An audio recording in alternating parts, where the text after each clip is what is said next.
Welcome back to my channel! At ngayon gagawa ulit tayo ng panibagong style ng money bouquet.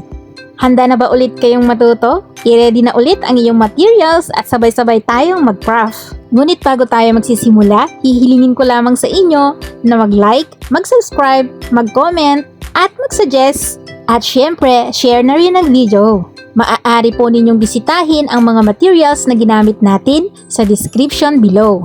Okay guys, let's get started at gagawa tayo ng isang flower. 2 paper bills yung ginamit ko dito. Inipit ko lamang siya. Nilagyan ko ng tape at ifo-fold natin ng ganito. Sundan na lamang guys ang video. Gagawa tayo guys ng 9 pieces. Tandaan guys na ibang design yung ginagawa natin ngayon. So 9 pieces lamang yung gagawin natin. At 2 paper bills po yung ginamit natin dito.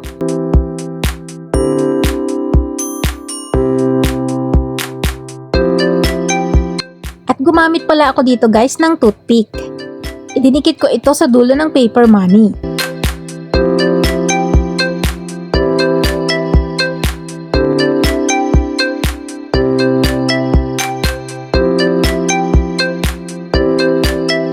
At nakagawa nga tayo ng 9 pieces. Ngayon naman ay gagawa tayo ng isang design.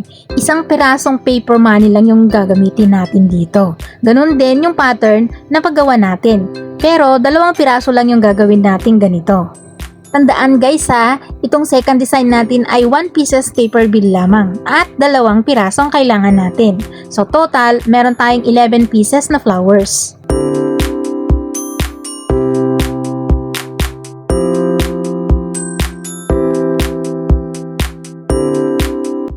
At gumawa naman ako ng half-shape moon na flower foam. 2 inches ang width, 13 inches ang kanyang length, at 3 inches ang kanyang thickness. Dahil first time ko nga gumawa, hindi masyadong perfect yung kanyang shape. Kailangan din natin ng teddy bear. 15 cm yung kanyang size na nilagyan ko na rin ng stick sa likuran para maitusok natin sa flower foam mamaya.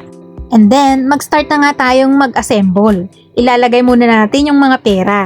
At susukatin natin yung space para sa teddy bear. Saka natin ulit i-arrange ang mga flowers. At take note guys, yung 2 pirasong maliliit na flowers kanina na gawa natin ay ilalagay lamang natin iyon sa dulo ng C-shape moon. I-arrange lamang natin mabuti ang mga flower money.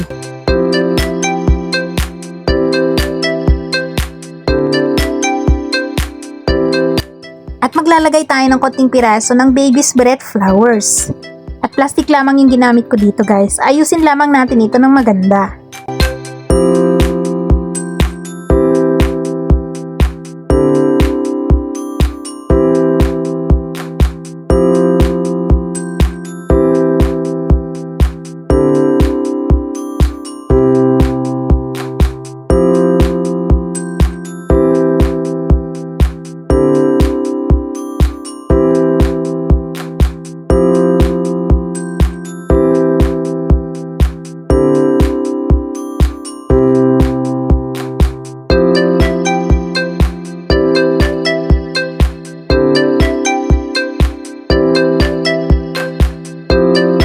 At pagkatapos nga nating mailagay lahat ang baby's breath, kukuha naman tayo ng soft paper wrapper. Ifo-fold lamang natin ng ganito.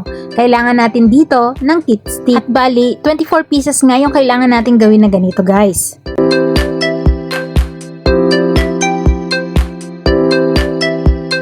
At pagkatapos nga nating makagawa, ay ide-decorate na natin ito sa ating flower arrangement. Ayusin lamang natin ito ng maganda.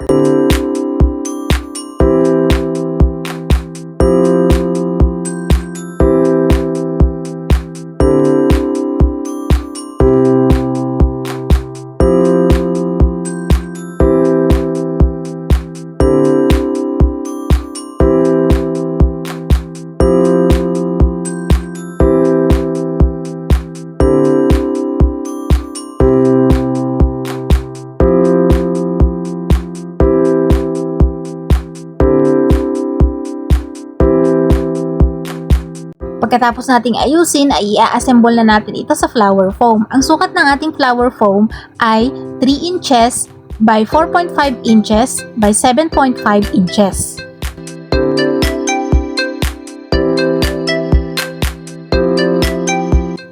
At kailangan naman natin ngayon ng 2 pirasong bamboo stick.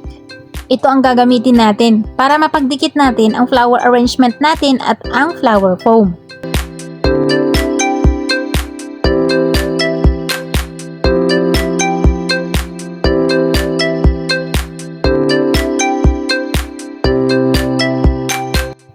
Kukunin naman natin ngayon yung ating teddy bear. Ilalagay natin ito sa space na ating i-reserve kanina. At kukuha naman tayo ng 2 pirasong bamboo stick. Ilalagay natin ito sa likod ng ating flower arrangement. Magsisilbi itong support sa ating flower arrangement. Tinusok ko lamang guys, ganun din ang ginawa ko dito sa kabila. Pero pinutol ko lamang siya dahil masyadong mahaba.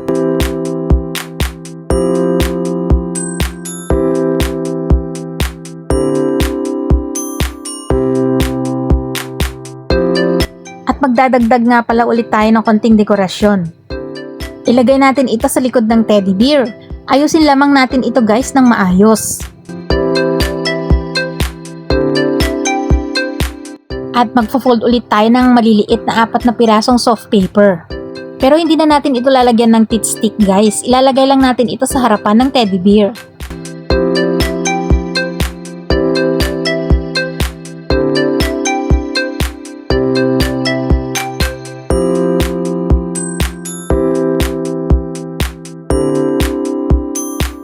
Ngayon naman ay kumuha tayo ng 1 whole sheet wrapping paper. Ikakat at i-fold ko siya ng ganito.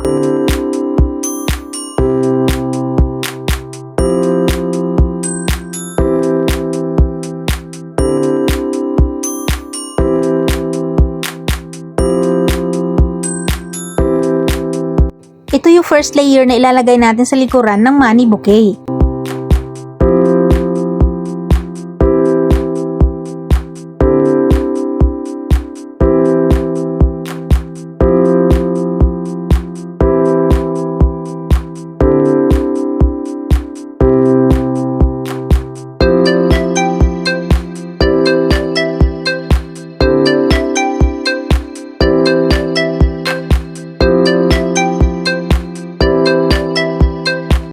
At yung natirang cut kanina, ito yung ilalagay natin sa second layer. Ipo-fold pa rin natin na parehas ng pag-fold natin kanina.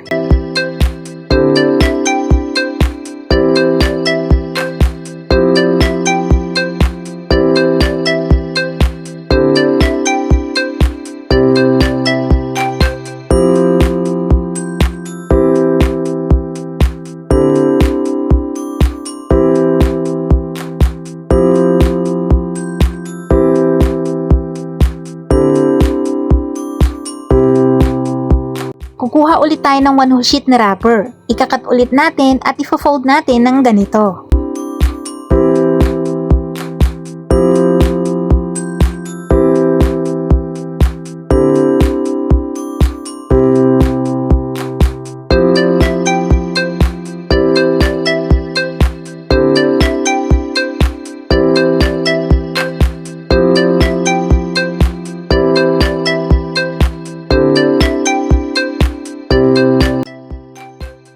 Kunin naman natin ngayon yung pinakamaliit na cut. Ipo-fold ko lang ng ganito. Ilalagay natin ito sa harapan, 2 piraso.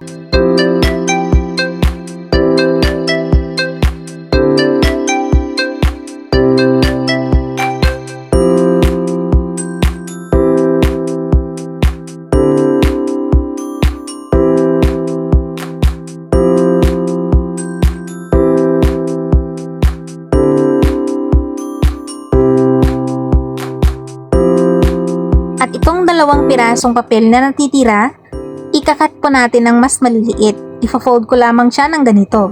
Gagawa tayo ng 4 na piraso. At ididikit lang ulit natin ito sa harapan.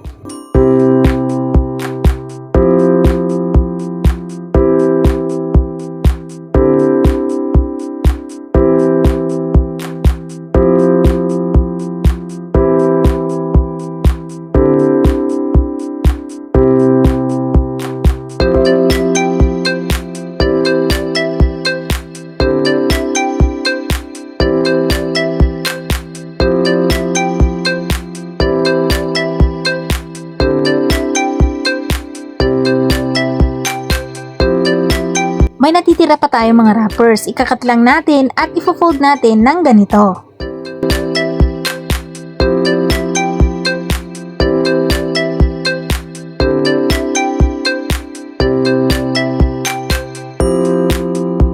Sundan lamang natin guys kung saan tayo huminto kanina.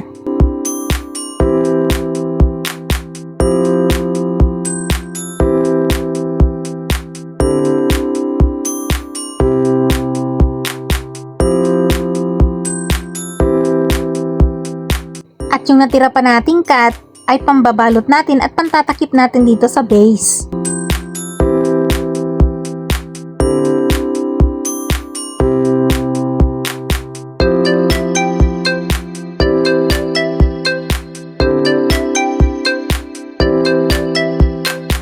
At nag-cut nga ulit ako ng 10 pirasong wrapper. Take note guys, itong pattern ng pag-fold natin. Ang sukat nga pala ng ating wrapper ay 5 inches by 6.5 inches. Ito yung lalagay nating tail sa ating base.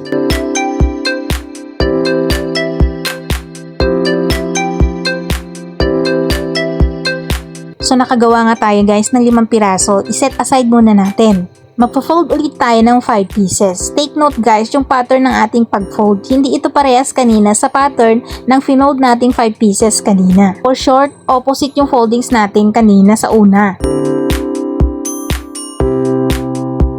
So ganito po guys yung pagkakaiba ng ating foldings. So nakagawa tayo ng 10 pirasong tails. Pagkatapos nyan, ay i-assemble na natin ang tail. Uunahin natin lagyan sa harapan. At kung mapapansin po ninyo, ay alternate po yung paglagay natin.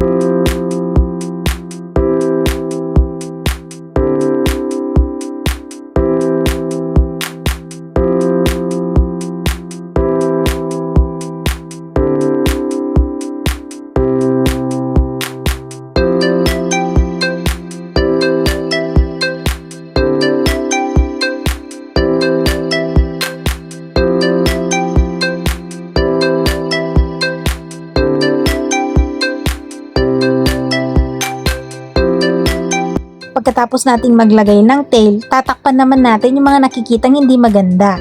Gumamit lang ako dito ng double-sided tape. At tinakpan ko ito ng ribbon para magmukhang maganda.